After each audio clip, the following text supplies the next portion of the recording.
오늘 교회 처음 발걸음을 하신 분들도 계실 것이고, 아주 어렸을 때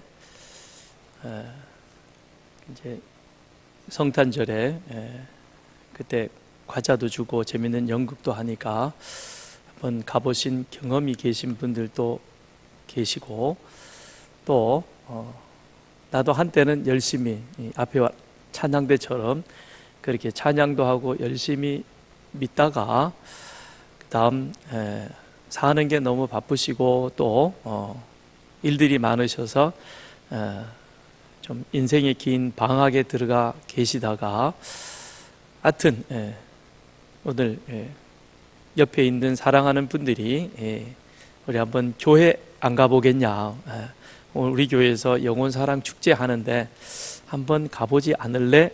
그렇게 해서 오늘 교회에 오신 분들 계십니다. 물론 우리 기존에 이렇게 출석하시던 교인들도 계시고요. 교회 가자. 너 어디 가냐? 나 교회 가. 교회 가지 않을래? 교회 간다. 그 말은 그 안에 나 예수 믿는다라는 뜻이 포함되어져 있는 것이죠. 그죠? 왜냐? 교회 그러면 제일 먼저 우선적으로 생각되어지는 것이 예수입니다. 교회는 예수 믿는 사람들이 모이는 곳, 예수 믿는 공동체가 곧 교회입니다. 그러므로 교회 간다, 교회 가자라고 하는 것은 나 예수 믿는다, 너 예수 한번 믿어볼래? 라는 그런 의미이기도 한 것이죠. 오늘 교회에 오신 우리 영혼사랑 축제에 초청을 받아 오신 여러분 모두를 주님의 사랑으로 환영합니다. 오셨으니까 예수 당장 믿어라, 그렇게 제가 강요하지는 않겠습니다. 왜냐하면 우리 하나님은 인격적인 분이시기 때문에 그렇습니다. 충분히 하나님 또 예수 믿는 것에 대한 이유와 목적에 대해서 설명을 해드리고, 그 다음 이러니 나도 예수 믿어야 되겠다 라고 그 마음의 결정과 결단이 되시면 예수 믿으십시오. 예수 믿으면 무엇이 좋은가? 왜 예수를 믿어라 그러는가? 예수 믿으면 이 세상에서 어떤 유익이 있는가? 분명한 유익이 있습니다. 아마 이런 말도 들어보셨을 것입니다. 예수 천당, 예수 믿어서 천국 가는 것 아니냐? 맞습니다. 예수 믿으면 천국 갑니다. 왜냐?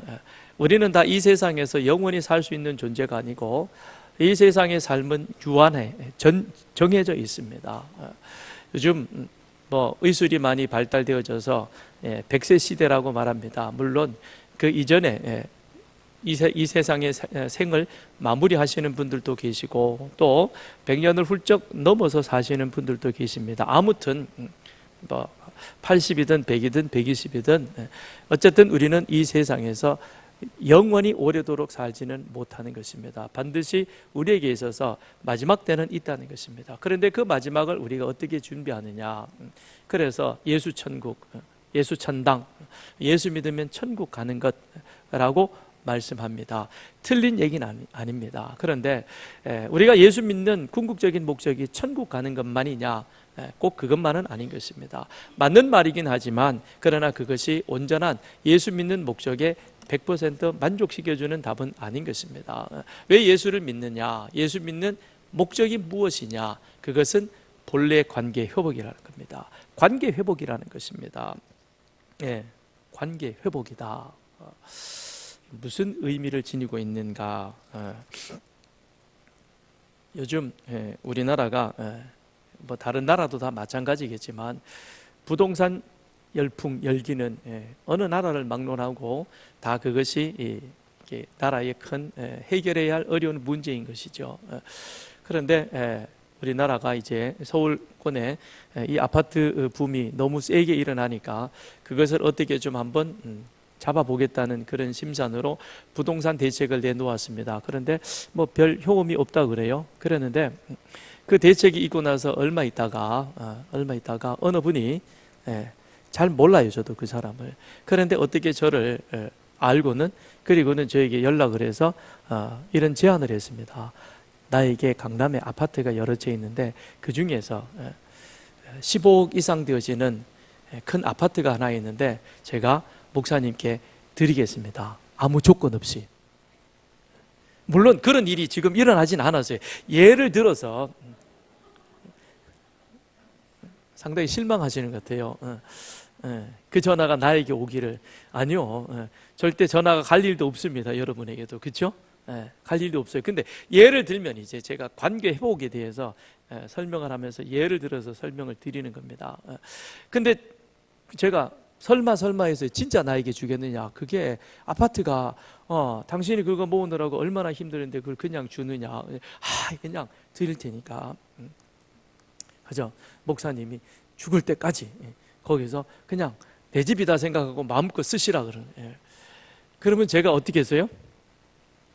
좋겠죠, 그죠? 아니, 여러분의 일이 아니더라고. 그 내 일이라 할지라도. 그게 설령 그게 이제 이게 그런 일이 없지만 예를 들어서 하더라도 좋다고 좀 해봐요. 굳이 꼭 그렇게 가만 계실 이유는 없잖아요, 그죠? 그러면 저는 엄청 기분이 좋을 거예요, 그죠? 나도 집이 생겼다. 그것도 강남에 15억이 넘는 좋은 아파트가 내 돈 한 푼 들이지 않고 생겼다. 그랬을 때 저는 엄청 기분이 아주 짱일 거예요. 짱입니다. 참 좋습니다. 아무런 조건도 아무런 대가도 바라지 않고 그냥 주겠다는 겁니다. 내가 받을 때. 그 다음에 제가 그 사람하고 그 이후의 관계를 어떻게 하겠어요? 그거 받기 이전처럼 쌩까고 지내겠어요? 아니면 좋게 지내겠어요? 그렇죠. 좋게 지낼 거예요. 그죠? 25일 되면 아유 오늘 성탄절인데 메리 크리스마스. 그리고는 저쪽에서 반응이 어떻더라도 아무튼 내가 좋은 관계를 유지하려고 많이 노력할 거예요. 왜요?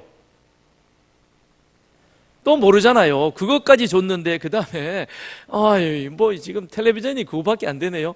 100인치짜리 제가 사드릴게요. 그거 사줄 수도 있는 거고. 그렇잖아요? 아니 이렇게 좋은 거 줬으니까 하여튼 공짜는 계속 바라잖아요. 그죠? 혹시 그럴지도 모르니까 그래서 제가 그분하고 좋은 관계를 앞으로 계속 가져가려고 부쩍 노력하게 될 것입니다. 예수 믿는 목적이 그게 무엇이냐? 관계 회복이라 그랬습니다. 관계 회복은 원래 하나님하고 우리 사이 관계는요 좋은 관계였습니다. 굉장히 좋은 관계였습니다. 어느 정도로 좋은 관계였냐면 하나님이 온 우주 이 세상 모든 것들을 다 창조하시고 그리고 창조한 모든 것들을 다 우리 인간에게 맡기셨습니다. 그런데 하나님이 이 모든 우주를 맡기시되 그런데 특별히 하나님이 에덴 동산을 잘 만드셔가지고 그리고 거기에다가 아담과 하와가 살아갈 수 있는 최적의 조건으로 모든 필요한 것들을 다 갖추어 놓으시고는 그리고는 아담과 하와를 그곳으로 그렇게 가서 살게 하십니다. 그러면서 뭐라고 아담과 하와에게 하나님이 말씀하시는가 하면 이 동산에 있는 모든 나무 열매는 무엇이든 먹어도 좋다. 다 마음대로 해도 좋다는 겁니다. 그러나 선과 악을 알게 하는 나무의 열매는 먹어서는 안 된다. 그 나무의 열매를 먹는 순간 너는 죽을 것이다. 아니 그러면 죽을 거면 심지를 말든지 그렇잖아요. 그리고 아담과 하와가 보지 못하는 다른 곳에 두든지 아니면 그곳에 절대 진입할 수 없도록 가지 못하도록 진입 장벽을 아주 철저하게 만들어 놓도록 하지. 아니 그런 장치도 전혀 없는 가운데 나무 동산에 있는 많은 과실 나무들을 심어놓고 그 중에 하나 선악을 알게 하는 나무를 떡 심어놓고는 그리고는 이 나무 열매 먹으면 죽는다라고 하나님이 말씀하십니다. 그거는 하나님이 아담과 하와를 약 올리려고 하는 것도 아닙니다. 왜 그랬느냐? 하나님께서 이 모든 것을 만드시고 에덴 동산을 주셨는데 그런데 하나님과 아담과의 관계 속에서 약속인 것입니다.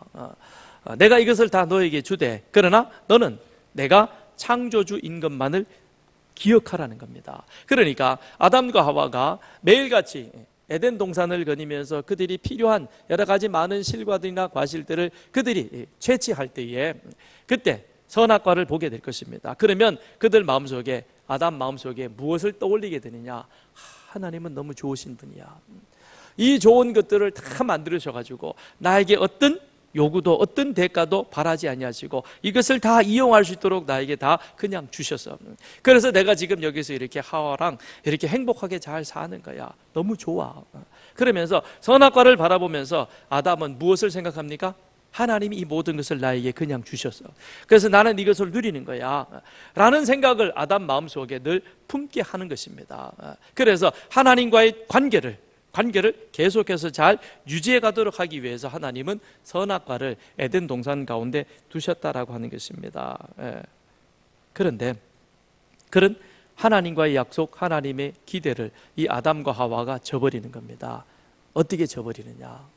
하나님은 이것을 먹으면 반드시 죽는다 그랬는데, 그런데 사탄이, 죄가 와서 우리에게 뭐라고 유혹하냐면 먹어도 안 죽어, 먹어도 안 죽어 그러는 겁니다. 안 죽는다는 그 얘기는 결국 무슨 얘기냐면, 이제부터는 네가 하나님하고의 관계 속에서 하나님이 주인이고 너는 피조물, 그 관계로 가는 것이 아니라 네가 주인이 되리니까. 인생은 너의 것이야. 그러니 네가 네 인생의 주인이 되어서 네 마음대로 네 꿈을 마음껏 펼쳐보라니까. 하나님에게 예속당하지 말고 네가 이제는 직접 하나님의 자리에, 내가 주인 되는 자리에 올라가서, 그래서 네 마음껏 내 꿈을, 내 인생을 펼쳐보라고 그렇게 얘기하는 것입니다. 그러니까 하나님과의 언약을 깨뜨리고 선악과를 먹었다는 것은, 그거는 하나님과의 약속이, 관계가 깨어졌다는 것입니다. 관계가 깨어지는 거예요. 그 순간 아담과 하와에게는 불행이 찾아오기 시작하는 것입니다. 하나님과의 관계가 깨어지면서 지금 이 땅에서 우리가 살아가면서 겪게 되어지는 숱한 모든 인고의 문제들, 이게 다 하나님과의 관계가 깨어지는 그 자리에서 찾아오게 되어진 것입니다. 부부가의 관계도 불화가 있지요. 그 다음에 부모 자식과의 관계가 불화가 있지요. 그 내용을 성경은 바로 보여주고 있습니다. 아담과 하와에게 두 아들이 있었는데 가인과 아벨이었습니다. 그런데 형이 동생을 돌로 쳐 죽이는 시기심 때문에, 질투심 때문에 그런 일이 있지요. 그런 일들이 성경에만 있습니까? 여러분의 가정, 여러분 주변 속에서도 그런 일들을 우리가 보게 되잖아요. 드라마의 내용이 아니라 실질적으로 우리가 살아가는 그 과정 속에서 그렇게 싸웁니다. 뿐만 아니라 이웃과의 관계도, 우리의 관계가 얼마나 험악합니까? 참 힘든 그런 일들을 우리는 살아가고 있습니다. 그뿐만 아니라 백세를 어떻게 하면 건강하게 살아갈 것이냐, 운동을 해라, 몸에 좋은 음식을 먹어라, 별별 이야기들이 다 많이 나옵니다. 그렇게 해서 열심히 운동도 하고 음식도 가려 먹었는데, 그런데 예측치 못했던 그러한 질병으로 인해서 우리가 고통을 당하기도 합니다. 이 모든 것들이 다 어디서부터 오게 되어지느냐? 하나님과의 관계가 깨어지는 그 과정 속에서 그런 일들이 우리 인간 가운데 들어오게 되어졌다라고 하는 것입니다. 여러분, 아주 부부 사이가 좋은 사람들을 우리는 뭐라고 불러요? 인꼬 부부, 그죠? 대답하신 분들은 인꼬 부부이시고 나머지 분들은 그런가 봐요. 사람들이 저희를 보고요, 목사님은 인꼬 부부 같아요 그래요. 자기 일이 아니라고 그렇게 그냥 계시지 마시고 그냥 좋아해 주세요. 저희 보고 인꼬 부부라 그러더라고요. 근데 저는 지난주 월요일에 퍼뜩 깨달았습니다. 인꼬 부부도 부부싸움 하는구나. 되게 좋아하세요. 제가 부부싸움 했다니까. 저도 부부싸움 했어요. 부끄럽지만요. 부끄럽지만 지난주 월요일에 우리 모처럼 기분 전환도 좀 하고 그러고 가자 그래가지고는 기분 좋게 집에서 나왔어요. 그리고 기분 좋은 시간들을 둘이 같이 함께 잘 보냈어요. 그리고 집으로 돌아오는 그 과정에서요, 서해대교를 막 올라오기 전에 집사람하고 뭐 얘기를 하다가 그만 제가 버럭 화를 내면서 그 순간 얼음땡이 되셨습니다. 바깥보다도 더 추운 그런 아주 이 싸늘한 분위기가 이 차 안에서 둘이 있는데요. 참 되게 불편하더라고요. 제가 올해는 안 살았지만 한 30년 살면서 그렇게 불편해 보긴 처음이었어요. 부부 싸움하면 불편하더라고요. 부부 싸움을 했다는 것은 관계가 좋지 않다는 거죠. 그죠? 관계가 문제가 있다는 것이고, 관계가 문제가 있으니까 그 다음에는 불편해요. 예. 하나님과 아담의 관계가 좋았습니다. 선악과를 먹기 전까지는.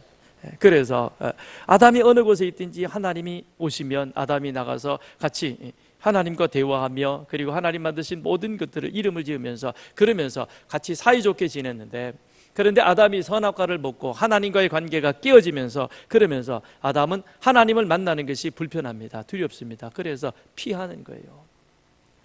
피하는 거예요. 오늘 우리가 교회 가자. 그러면 예수 믿으면 괜히 내 삶 속에 뭔가 불길한 일들이 일어날 것 같은 그런 예감을 우리는 썩 지나가 버리게 합니다. 정말 그럴까요? 아니요. 그렇지 않습니다.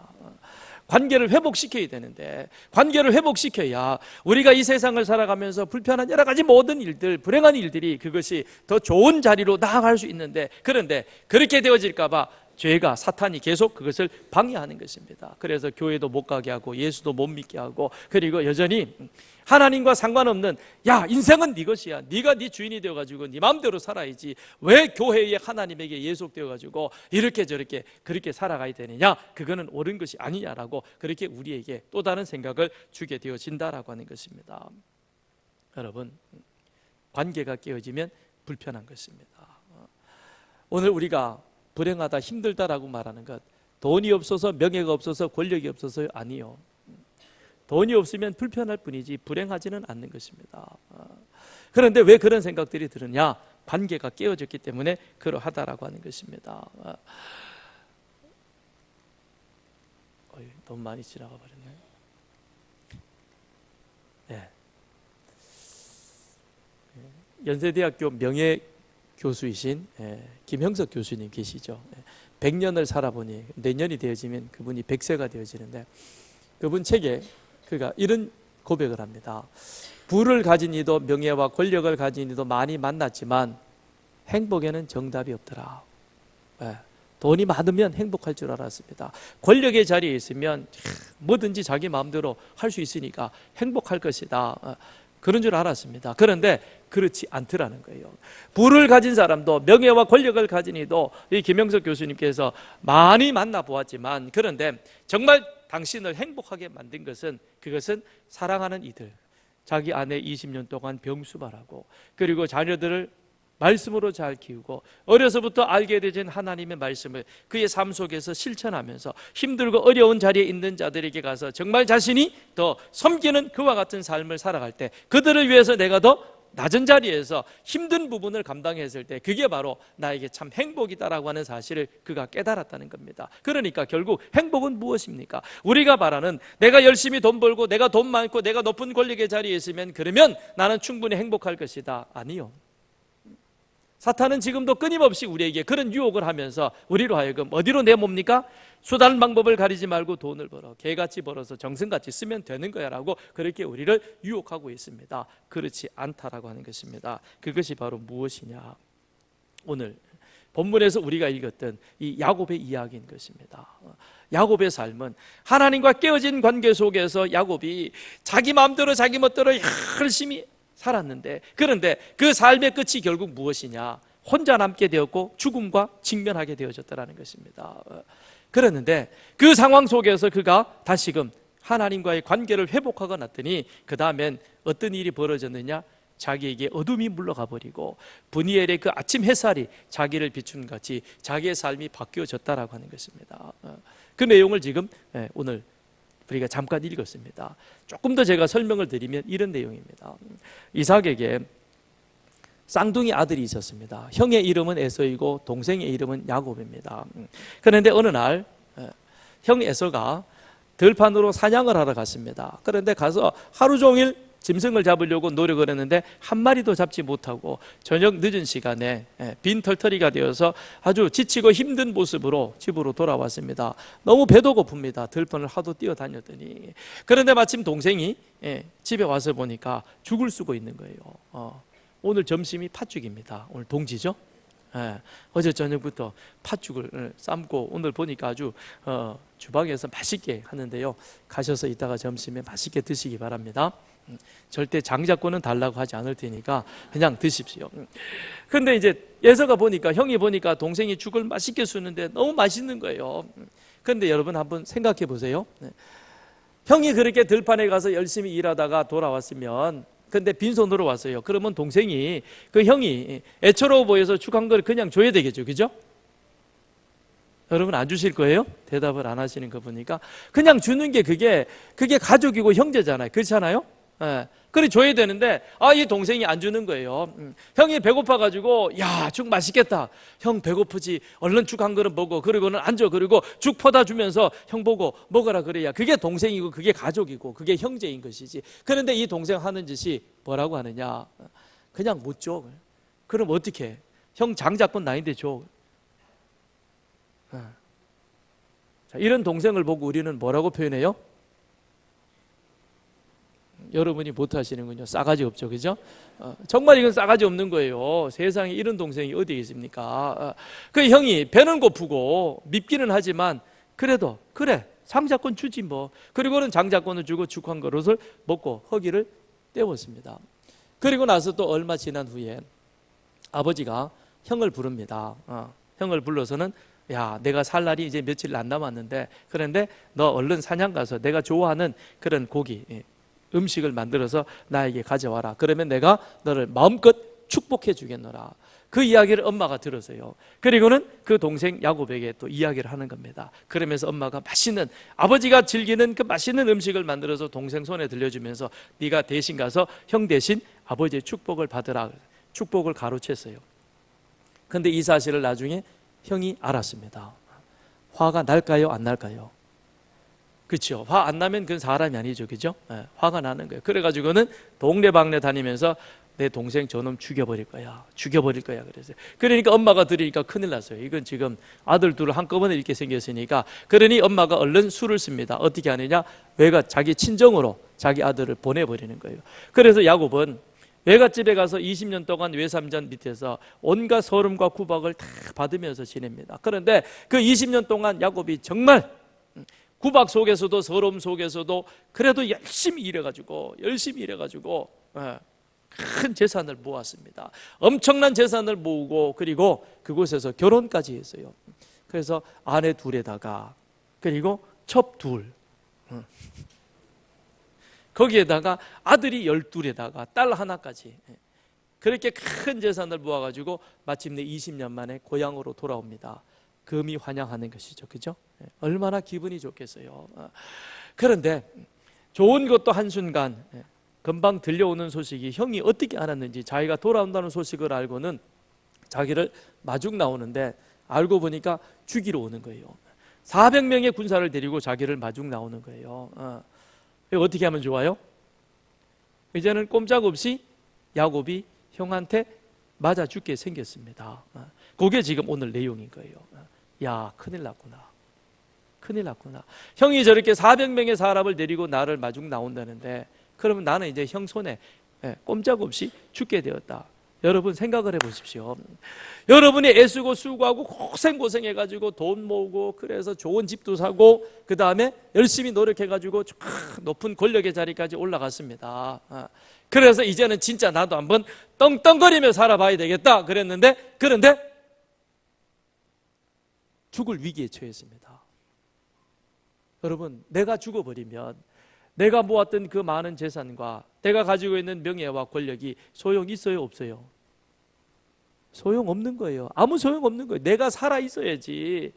그래야지 그 권력이든 재산이든 의미가 있는 것이고 나에게 좋은 것이지, 내가 죽고 난 다음에 재산과 내가 죽고 난 다음에 권력이 그게 무슨 의미가 있겠습니까? 그러니 지금 야곱이 형의 손에 죽게 생겼습니다. 죽어버리면 그가 그렇게 열심히 모았던 재산은 다 형의 것이 되어질 것입니다. 그리고 자기 아들들은 노예로 팔리거나 노예로 전락해버릴 것입니다. 집안이 하루아침에 풍비박산이 되어지는 것입니다. 그러니 야곱은 어떻게든 지금 이 순간 살아남아야 하는 것입니다. 지금 야곱에게서 가장 필요한 것은 무엇이냐? 살아남는 그 외에 다른 방법은 없는 것입니다. 그러니 야곱이 머리를 굴립니다. 최선의 생각을 뽑아내었습니다. 그게 무엇이냐면, 자, 이 정도 선물을 형의 품에 안기면 형의 마음이 좀 돌아서지 않겠느냐.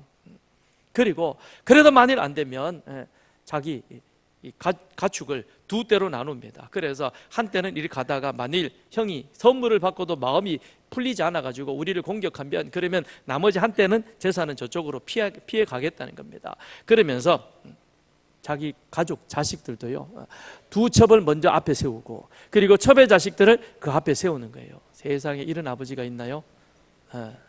그리고 나서 그 다음에 두 아내를 뒤에 세우는데, 자기가 더 사랑했던 라헬과 그리고 그 아들 요셉은 뒤에 세우고, 그렇게 해서 쫙 줄을 만들어 놓고 이제 그 위기를 극복해 가려고 하는 것입니다.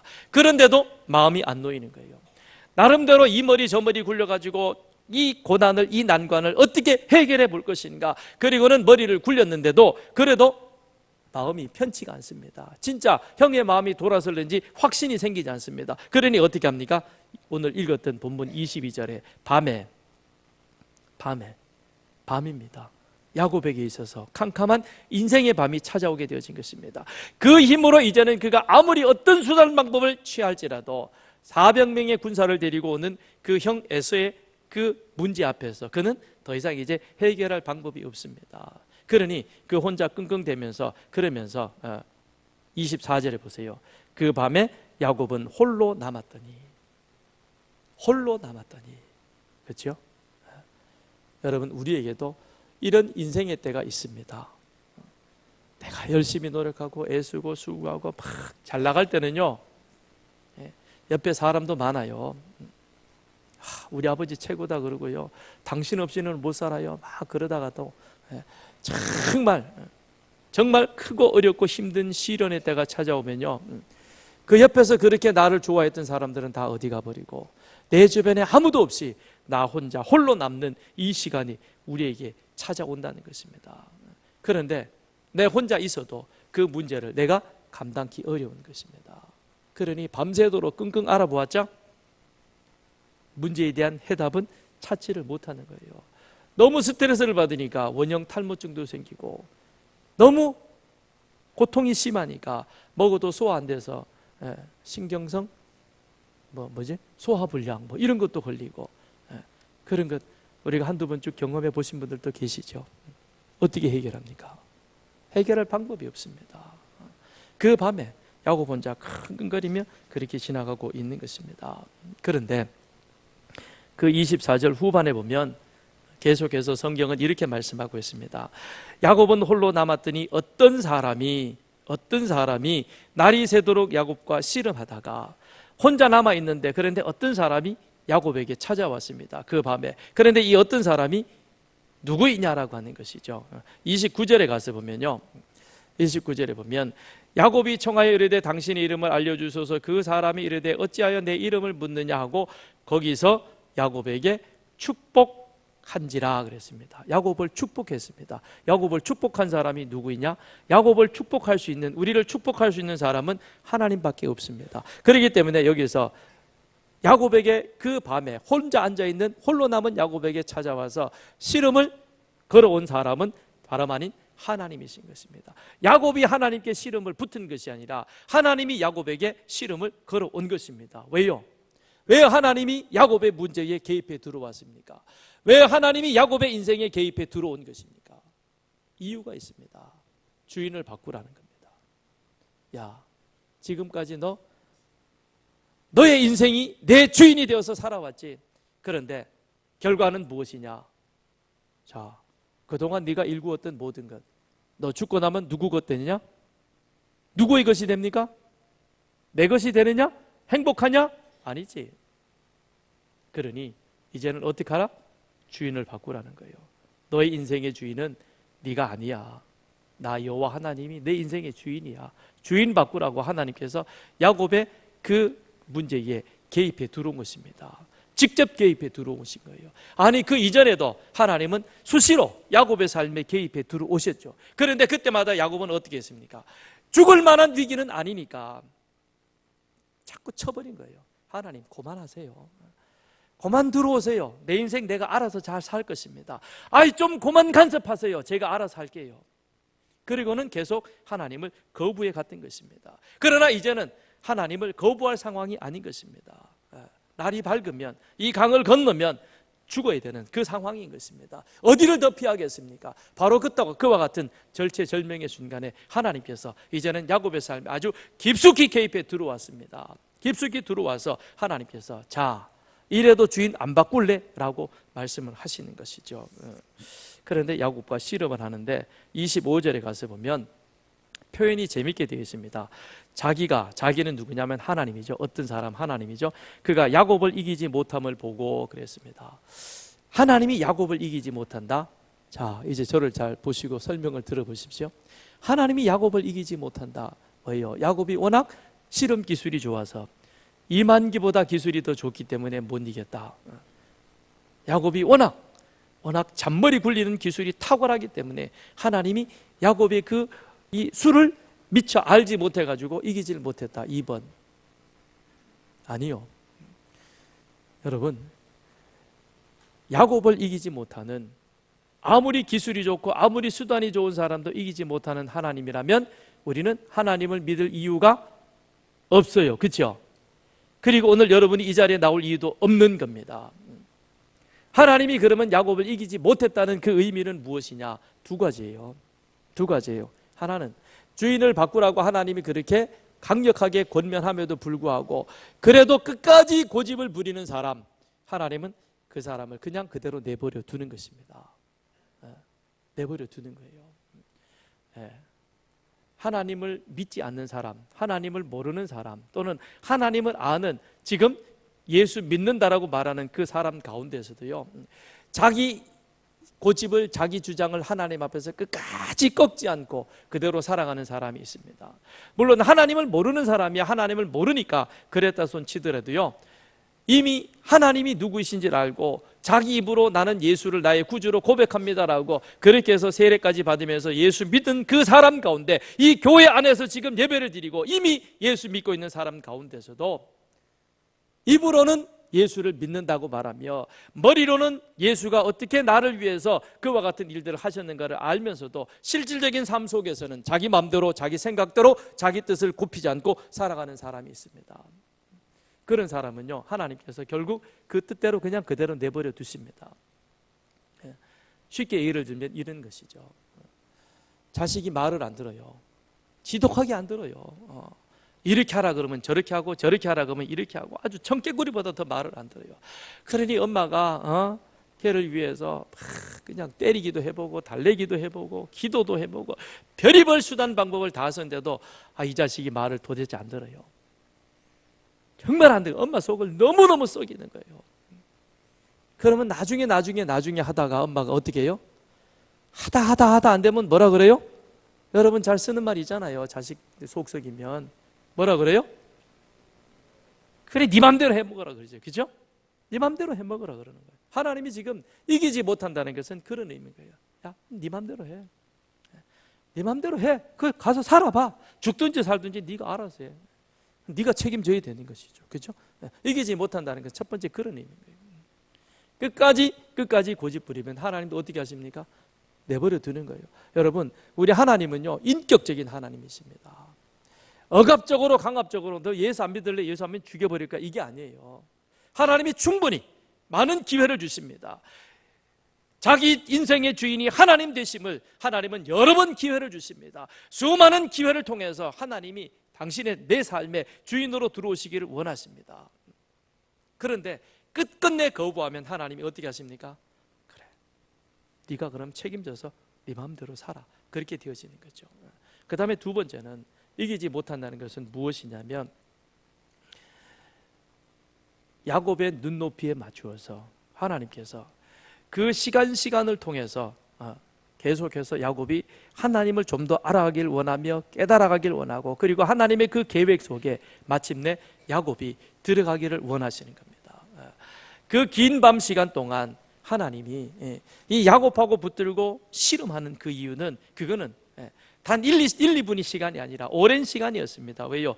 해가 돋을 때까지, 그렇죠?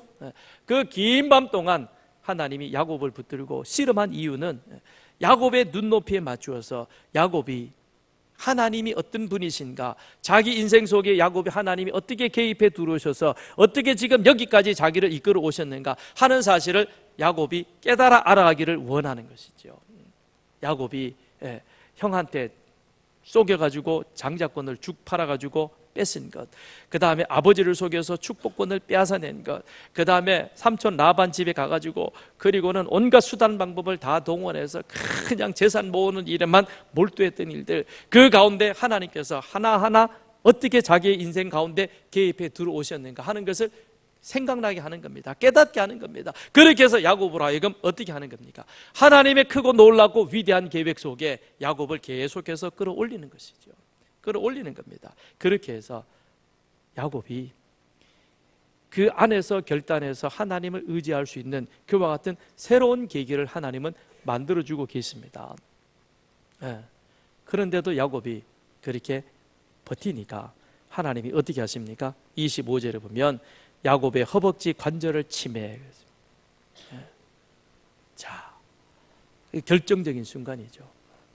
그렇게 열심히 모았던 재산이 한순간에 날아갔죠.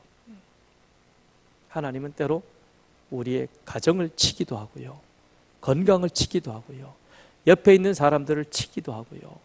관절을 친다는 것은 바로 나로 하여금 이제 결정적인 순간에 결정하도록 만드는 것입니다. 관절을 치는 거예요. 그랬더니 야곱이 깨닫는 것이죠. 관절이 부러지고 난 이후에야 그 다음 야곱이 묻습니다. 25절에 28절에 가서 보면 하나님이 야곱에게 내 이름을 야곱이라 부르지 말고 이스라엘이라 불러라 그랬습니다. 그러니까 하나님이 이겼다는 것이 아니라, 하나님을 이겼다는 것이 아니라 이제 내 모든 고집을 꺾어버리고 하나님과 같이 함께 나갈 때에 하나님께서 내 인생에 그 모든 문제가 있을 때마다 내가 너를 도와주고 지켜주겠다라고 하는 그런 의미가 되는 것이죠. 그렇게 해서 야곱이 하나님을 자기 인생의 주인으로 맞이합니다. 그랬더니 어떤 일이 벌어졌습니까? 31절에 가서 보십시오. 그가 분이엘을 지날 때에 해가 돋았고, 22절에 밤에 일어나, 밤이었습니다. 야곱이 자기가 인생의 주인인 줄 알고 그렇게 살아왔는데, 그런데 그 결론은 인생의 깊은 밤으로 들어가더라는 거예요. 자기의 능력으로, 자기의 힘으로 해결할 수 없는 깊은 문제 속에 빠져들 수밖에 없었습니다. 그런데 그 밤에 하나님을 자기 인생의 주인으로 바꾸고 났더니 그 다음 31절에 분이엘을 지날 때 해가 돋았더라. 해가 돋았더라. 그 앞에 새로운 세계가 펼쳐지게 되어졌다라고 하는 것이죠. 모든 육체는 풀과 같고 그 모든 영광은 풀의 꽃과 같으니 풀은 마르고 꽃은 떨어지되 오직 주의 말씀은 세세토록 있도다. 이 말을 누가 했냐면 예수님의 제자 중에 베드로라고 하는 분이 있습니다. 그런데 이 베드로는요, 갈릴리에서 고기 잡는 어부였는데 고기 잡는 데는 기술이 탁월하지만 진짜 아는 게 없었습니다. 그래서 우리말에 낯 높고 기역자도 모르는 아주 무식한 사람이 누구였냐면 베드로였습니다. 그랬던 베드로가 지금 이런 기가 막힌 말을 합니다. 모든 육체는 풀과 같고 그 모든 영광은 풀의 꽃과 같다. 이 얘기는 결국 무슨 얘기입니까? 풀이 마르듯 인생도 언젠가는 마를 때가 있다는 것입니다. 꽃이 활짝 피어가지고 그 아름다운 향기와 그 자태를 자랑하던 그런 때가, 뽐내던 때가 있지만, 그런데 그런 꽃도 떨어지고 다함이 있듯 우리 인생에게는 한계가 있다는 것입니다. 끝이 있다는 것입니다. 그러면 우리가 나이 들어간다고 시들어간다는 것은 그게 결국 우리 인생을 허무하게 마무리 지느냐? 아니라는 것입니다. 우리 인생이 풀이 마름같이 우리 인생도 마를 때가 있고 꽃이 지는 것처럼 아름답게 뽐냈던 그런 시들이 지나가 버리고 시들시들해지는 그와 같은 것이 인간의 모습이긴 하지만, 그것이 인생이긴 하지만, 그러나 그러나 그런 인생이라 할지라도 그 인생 안에 하나님을 주인으로 모시고 하나님의 말씀이 그 속에 있으면, 그러면 하나님의 말씀이 세세토록 영원히 있음 같이 또한 우리도 그 하나님 안에서 시들어가는 인생이 아니라, 떨어져가는 인생이 아니라 위대한 인생으로 다시금 새롭게 피어나게 된다라고 그렇게 베드로는 고백하고 있습니다. 여러분, 믿음이란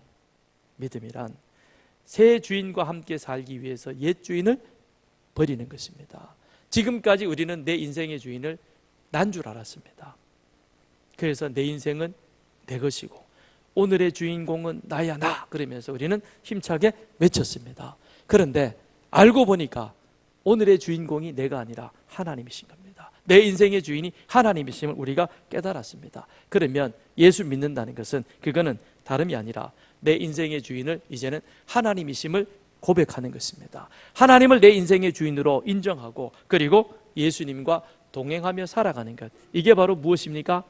교회 가는 것이요, 예수 믿는 것입니다. 이게 바로 믿음의 참된 모습이다라고 하는 것입니다.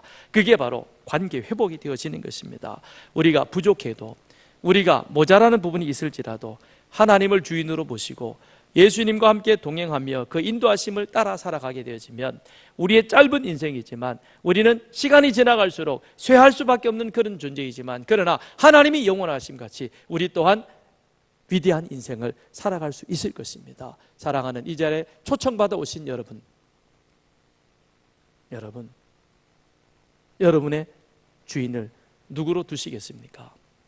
하나님을 여러분의 인생의 주인으로 모셔드리기를 간곡히 부탁을 드립니다. 하나님이 여러분의 인생의 주인이 되시면 결코 여러분에게는 손해보는 인생이 아닐 것입니다.